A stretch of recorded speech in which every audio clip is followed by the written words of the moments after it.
Hello student. आज आम +2 प्रथम वर्षर सिलेबस को देखा। प्रथम वर्ष कौन कौन सब सिलेबस अच्छे से अनुसार आम आमर क्लास आरंभ करवा। जदि आम देखा प्रथम परिच्छेद अच्छी तर्कशास्त्र स्वरूप। जदि से भीतर पॉइंट देखा सब कौन रही ना परिचय कौन, अनुमान और जुक्ति कौन, सत्यता वैधता कौन, आकारनिष्ठ तर्क विद्या कौन और वस्तुनिष्ठ तर्क विद्या, तर्कशास्त्र प्रयोजनीयता कहीं रही, यार परिसर संज्ञा एवं तर्कर मौलिक नियम सब कौन एवं नियम त्रयंक पारस्परिक संबंध कौन, समालोचना एवं यथार्थ अयथार्थ युक्ति एवं किसी प्रश्नावली रही। द्वितीय परिच्छेद देखा जदि आम भाषार व्यवहार, भाषार गुरुत्व कौन, भाषार प्रकारभेद, वर्णना, भावमूलक व्यवहार और निर्देशात्मूलक व्यवहार किसी प्रश्नावली रही। सहित जब आम तृतीय परिच्छेद देखा शब्द और पद क्या कहुए, शब्दर प्रकारभेद कौन, व्याचार्थ और लक्षणार्थ क्या कहुए, व्याचार्थ विस्तृप्ति, पदर श्रेणीकरण किसी प्रश्नावली रही। सेमती चतुर्थ परिच्छेद रही विधेय यार प्रकारभेद, जाति उपजाति, अवच्छेद क्या कहुए, उपलक्षण क्या कौन, उपाधि आउ प्रश्नावली। सेमती पंचम परिच्छेद देखा यार संज्ञा यार प्रकारभेद, व्याचार्थ एवं यार प्रकारभेद, लक्षणार्थर संज्ञा, लक्षणार्थर संज्ञार नियमावली, सीमा और प्रश्नावली रही। षष्ठ देखा तर्कवचन क्या कहुए, विचार वाक्य, तर्कवाक्यर विश्लेषण, संयोजकर स्वरूप, तर्कवाक्यर श्रेणीकरण कौन, गुण और परिमाण मिश्र, नियम अनुसार तर्कवाक्यर श्रेणीकरण कौन, साधारण वाक्य को तर्कवाक्य रूपांतरीकरण, पद मानकर व्यापकता नियम, विलियम ब्रुतर तर्कवाक्य उपस्थापन, तर्कवाक्य मध्य सप्तविध संबंध, प्रतियोग संबंध वर्गक्षेत्र, आधुनिक तर्कविद वर्गक्षेत्र, तर्कवचन मान स्थितिवाचक तात्पर्य, भेन का रेखाचित्र किसी प्रश्नावली।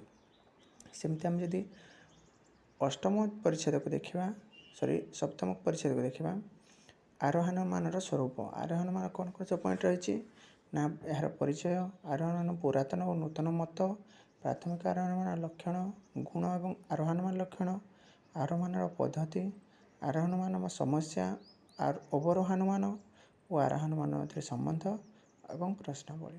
सेमती अष्टम परिच्छेद रही आरोहण मानर प्रकारभेद। यदि से भीतर पॉइंट देखा आम यथार्थ कथाकथित आरोहण मान, यथार्थ आरोहण मान, वैज्ञानिक आरोहण मान, अवैज्ञानिक आरोहण मान और उपमान, वैज्ञानिक और अवैज्ञानिक आरोहण मान मध्य सामंजस्य और पार्थक्य कौन, उपमान और वैज्ञानिक आरोहण मध्य सामंजस्य और पार्थक्य कौन, उपमान और अवैज्ञानिक आरोहण मध्य सामंजस्य और पार्थक्य एवं प्रश्नावली। नवम परिच्छेद जो देखा आरोहण मान संभावना और परिसंख्यान।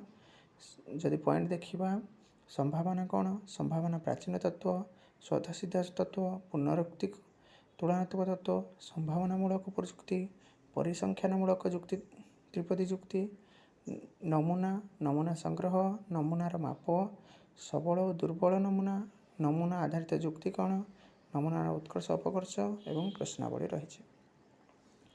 दशम परिच्छेद देखा आरोहणर भित्ति।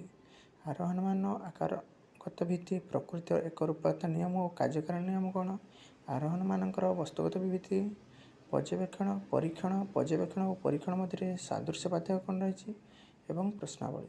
सेमती एकादश परिच्छेद रही क्रियाशीलतावाद, नियमानुवर्तित मत, वैज्ञानिक मत, वैज्ञानिकरण, लक्षण विचार गुणात्मक लक्षण, परिमाणात्मक लक्षण, अवैज्ञानिक मत, कारण उपकारण, संचालक शक्ति और संस्थिति, बहुकारणवाद, कारण संघात, कार्य सम्मिश्रण किसी प्रश्नावली रही। जदि द्वादश परिच्छेद देखा प्रकल्प रही, प्रकल्पर व्याख्या, लक्षण, प्रकारभेद, प्रकल्प तत्व नियम, वैध प्रकल्प शर्तावली, प्रकल्पर प्रमाण, प्रकल्प और वैज्ञानिक मान संबंध एवं प्रश्नावली रही।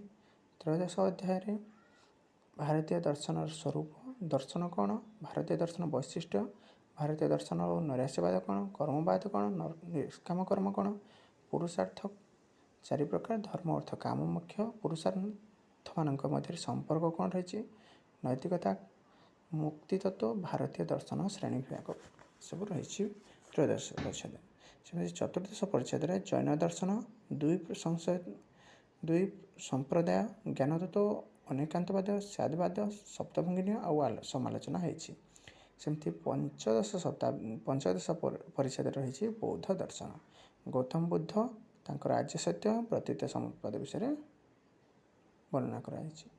ଚାଲନ୍ତୁ ନେକ୍ସଟ ଭିଡ଼ିଓରେ ମୁଁ ଆପଣଙ୍କୁ ପ୍ରଥମ ଅଧ୍ୟାୟରେ ଆମର ରହିଛି ତର୍କଶାସ୍ତ୍ର ସ୍ୱରୂପ କ'ଣ ଏବଂ ଏହାର ପଏଣ୍ଟ ଗୁଡ଼ିକ କ୍ଲାସ୍ କରିବି। ଏବଂ ସମସ୍ତଙ୍କୁ ଅନୁରୋଧ, ସମସ୍ତେ ଆମର ୟୁଟ୍ୟୁବ୍ ଚ୍ୟାନେଲକୁ ଲାଇକ୍, ସେୟାର ଏବଂ ସବସ୍କ୍ରାଇବ୍ କରନ୍ତୁ, ଯାହାଫଳରେ ପ୍ରଥମ ନୋଟିଫିକେସନ୍ ଆପଣଙ୍କ ପାଖରେ ପହଞ୍ଚିବ। Thank you students.